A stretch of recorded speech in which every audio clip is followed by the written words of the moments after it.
Hi நண்பா, welcome back to யசோஜினிக். The greatest of all time படம் பார்த்தீங்கன்னா ஃபைனலாக ரிலீஸ் ஆகிடுச்சு. அதோட ஃபர்ஸ்ட் ஷோ பார்த்தீங்கன்னா மும்பையில் 3:30 மணிக்கு போட்டிருந்தாங்க. இப்போ அந்த ஷோ பார்த்துட்டு செகண்ட் ஷோவும் பார்த்துட்டு இப்போ நான் வீட்டுக்கு போயிட்டு இருக்கேன். மும்பையில் the greatest of all time படத்துக்கு இருந்த ரெஸ்பான்ஸ் மாதிரி வேறு எந்த படத்துக்குமே இல்லை. ஈவன் ஹிந்தி படத்துக்கு கூட இந்த அளவுக்கு ரெஸ்பான்ஸ் இருக்குமான்னு தெரியல. அந்த அளவுக்கு பார்த்தீங்கன்னா the greatest of all time படத்துக்கு ரெஸ்பான்ஸ் இருந்துச்சு. அண்ட் இந்த ஃபர்ஸ்ட் ஷோவை ஏற்பாடு பண்ணது யாருன்னு பார்த்தீங்கன்னா மராத்திய மாநில தலைமை தளபதி விஜய் மக்கள் இயக்கத்தின் பொறுப்பாளர் மற்றும் தலைவரான அழகு சுந்தர அண்ணாவும் அப்புறம் இளைஞர் அணி தலைவர் விஜயமணி அண்ணாவும் தான் பார்த்தீங்கன்னா இந்த ஷோவை பார்த்தீங்கன்னா ஏற்பாடு பண்ணியிருந்தாங்க. தமிழ்நாட்டில் எப்படி ஃபர்ஸ்ட் ஷோக்கு செலிப்ரேஷன் பண்ணுவாங்களோ அதே அளவுக்கு பார்த்தீங்கன்னா மும்பையிலும் பண்ணியிருந்தாங்க. ஃபர்ஸ்ட் அவங்களுக்கு நன்றி சொல்லிக்கலாம். ஏன்னா தமிழ்நாட்டிலே பார்த்தீங்கன்னா 9 மணி ஷோ தான் கொடுத்துருந்தாங்க. 4 மணி ஷோவை கேன்சல் பண்ணிட்டு, ஆனால் மும்பையில் பார்த்தீங்கன்னா 3:30 மணி ஷோ போட்டிருந்தாங்க. ஆனால் 1/2 மணி நேரம் பார்த்தீங்கன்னா டிலே ஆச்சு. 4 மணிக்கு தான் பார்த்தீங்கன்னா ஷோ போட்டாங்க. சரி, படம் எப்படி இருக்குது, வெங்கட் பிரபு என்ன தான் பண்ணியிருக்காரு அப்படின்னு சொல்லிட்டு இந்த வீடியோவில் பார்க்கலாம். இந்த வருஷத்தோட ஹையஸ்ட் கலெக்ஷன் படமாக the greatest of all time படம் இருக்குமான்னு கேட்டிங்கன்னா கண்டிப்பாக இருக்கும். ஏன்னா வெங்கட் பிரபு அந்த அளவுக்கு பார்த்தீங்கன்னா தரமான சம்பவத்தை பண்ணி வச்சுருக்காரு. உங்கள் அம்மாவில் இதாண்டா படம்னா இப்படி தாண்டா இருக்கணும் அப்படின்னு சொல்லிட்டு வேற லெவலில் பண்ணியிருக்காரு ஹாலிவுட் ரேஞ்சுக்கு. இந்த கிரேட்டஸ்ட் ஆஃப் ஆல் டைம் படத்தில் பார்த்தீங்கன்னா ஏகப்பட்ட ஆக்டர்ஸ் இருக்காங்க. எல்லாருக்குமே பார்த்தீங்கன்னா ஈக்குவலான ஸ்க்ரீன் பேஸ் கொடுத்துருந்தாங்க. எல்லாரோட ஆக்டிங்குமே வேற லெவலில் இருந்துச்சு. ரீசெண்ட் டைமில் பார்த்தீங்கன்னா எந்த ஒரு டைரக்டருமே பார்த்தீங்கன்னா தளபதியோட ஹியூமரை ப்ராப்பராக யூஸ் பண்ணதில்லை. பட் ஆனால் வெங்கட் பிரபு வேற லெவலில் யூஸ் பண்ணியிருக்காரு. அண்ட் இந்த படத்தோட காமெடி ஒர்க்காக இருக்கான்னு கேட்டிங்கன்னா கண்டிப்பாக ஒர்க்காக இருக்குது. காமெடி படம் ஃபுல்லாகவே பார்த்தீங்கன்னா சிரிச்சுக்கிட்டே பார்த்துட்டு இருந்தோம்.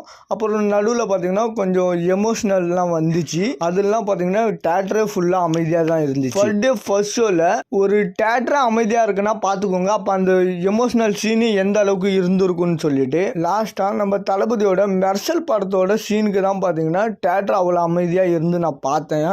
அதுக்கப்புறமா பார்த்தீங்கன்னா the greatest of all time படத்தில் தான் பார்த்தீங்கன்னா தேட்டரை பார்த்தீங்கன்னா பின் ட்ராப் சைலண்டாக இருந்துச்சு. அண்ட் நம்ம ஒரு படத்தை பார்க்குறோன்னா இந்த சீனுக்கு அப்புறம் இந்த சீன் வரும்னு சொல்லிட்டு நம்மளால கெஸ் பண்ண முடியும். பட் ஆனால் the greatest of all time படத்தை கெஸ் பண்ணவே முடியல.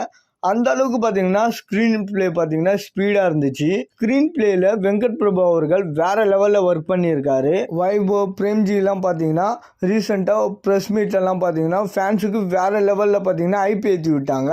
அவங்க ஐபி ஏற்றி விட்டதை விட 1000 மடங்கு பார்த்தீங்கன்னா படம் இருக்குது. அண்டு மெயினாக தளபதியோட யங் லுக் எப்படி இருக்குன்னு கேட்டிங்கன்னா கண்டே பிடிக்க முடியல. டிஏஜிங் பண்ணியிருக்காங்கன்னு சொல்லிட்டு அந்த அளவுக்கு பார்த்தீங்கன்னா ப்ராப்பராக பண்ணியிருந்தாங்க. ஆனால் தளபதியை பார்த்தீங்கன்னா 18-17 வயசுல ஒரு தளபதியை காட்டுறாங்க. அந்த தளபதியை பார்க்கும்போது மட்டும்தான் இன்னும் கொஞ்சம் பெட்டரா பண்ணியிருக்கலாம்னு தோணுச்சு. ஏன்னா பார்த்தீங்கன்னா பொம்மை மாதிரி இருந்துச்சு. இது ஒன்று மட்டும்தான் பார்த்தீங்கன்னா படத்தில் மைனஸாக தெரிஞ்சிச்சு. இந்த 17 வயசு தளபதியை காட்டுனதுக்கு அப்புறம் அடுத்த சீனை பார்த்ததுக்கு அப்புறம் இதுக்கு முன்னாடி என்ன சீன் பார்த்தது பார்த்தீங்கன்னா மைண்ட்ல இருந்து டிலீட் ஆயிடுச்சு. அந்த அளவுக்கு பார்த்தீங்கன்னா ஸ்கிரீன் பிளேல வெங்கட் பிரபு அவர்கள் ஒர்க் பண்ணியிருக்காரு. வெங்கட் பிரபு அவர்கள் படம் ஸ்டார்ட் பண்ணதுல இருந்து படத்தில் நிறைய சர்ப்ரைஸ் இருக்குன்னு சொல்லிட்டு இருந்தாரு.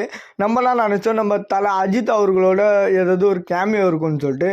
பட் ஆனால் அதெல்லாம் தாண்டி வேற லெவலில் நிறையா கேமியோ இருக்கு.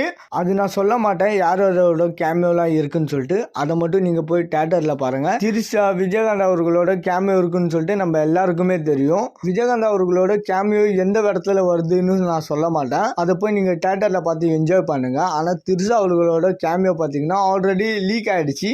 எல்லாருக்குமே தெரிஞ்ச ஒரு விஷயம் தான். மட்ட சாங்ல பார்த்தீங்கன்னா அவங்க டான்ஸ் பண்ணியிருக்காங்க நம்ம தளபதி கூட அப்படின்னு சொல்லிட்டு. அவங்க டான்ஸ் பார்த்தீங்கன்னா வேற லெவலில் அதில் ஒரு டான்ஸ் ஒன்று ஆடி இருக்காங்க. இதுக்கு முன்னாடி பார்த்தீங்கன்னா நம்ம தளபதியோட கில்லி படத்தில் அப்படி போடு சாங்ல ஆடி இருக்காங்க. அதே டான்ஸை பார்த்தீங்கன்னா இந்த மட்ட சாங்லையும் ஆடி இருக்காங்க. அது என்ன டான்ஸ்ன்றதை நீங்கள் போய் தேட்டரில் பாருங்க. அண்டு 40 நிமிஷம் கிளைமேக்ஸ் சீன் அது எப்படி இருக்குன்னு நான் சொல்ல மாட்டேன். நீங்களே தேட்டரில் போய் பார்த்து தெரிஞ்சுக்கோங்க. இதை ஏன் நான் இப்படி சொல்கிறேன்னு பார்த்தீங்கன்னா அந்த அளவுக்கு பார்த்தீங்கன்னா கிளைமேக்ஸ் வேற லெவல்ல இருக்கு. யுவன் அவர்களோட பிஜிஎம்ஸ்லாம் எப்படி இருக்கு, சாங்ஸ்லாம் எப்படி இருக்குன்னு கேட்டிங்கன்னா படத்தில் அவருமே பார்த்தீங்கன்னா வேற லெவல்ல சம்பவம் பண்ணியிருக்காரு. விசில் போடு சாங், பார்க் சாங்லாம் பார்த்தீங்கன்னா நிறையவே ட்ரோல் பண்ணிட்டு இருந்தாங்க. பட் ஆனால் வீடியோவாக பார்க்கும்போது சாங்ஸ் எல்லாமே வேற லெவல்ல இருக்கு. அண்ட் பிஜிஎம்ஸுமே பார்த்தீங்கன்னா ஹாலிவுட் பட ரேஞ்சுக்கு தான் பார்த்தீங்கன்னா பிஜிஎம்ஸுமே போட்டிருக்காரு. படமும் பார்த்தீங்கன்னா ஹாலிவுட் ரேஞ்சுக்கு தான் பார்த்தீங்கன்னா படமும் எடுத்திருக்காங்க.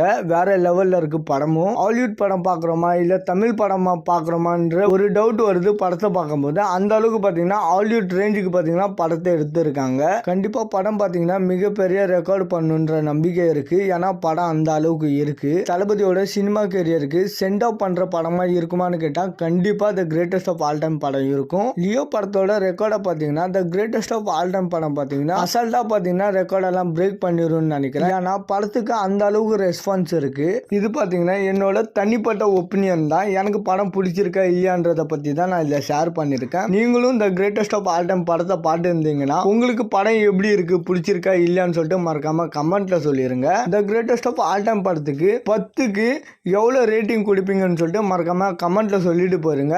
அண்ட் இது மாதிரி தளபதி பற்றின அப்டேட் தெரிஞ்சுக்க மறக்காமல் SS யூனிக் சேனலை சப்ஸ்கிரைப் பண்ணி சப்போர்ட் பண்ணுங்கள். இதோட வீடியோ முடிச்சுக்கிறேன். Okay bye.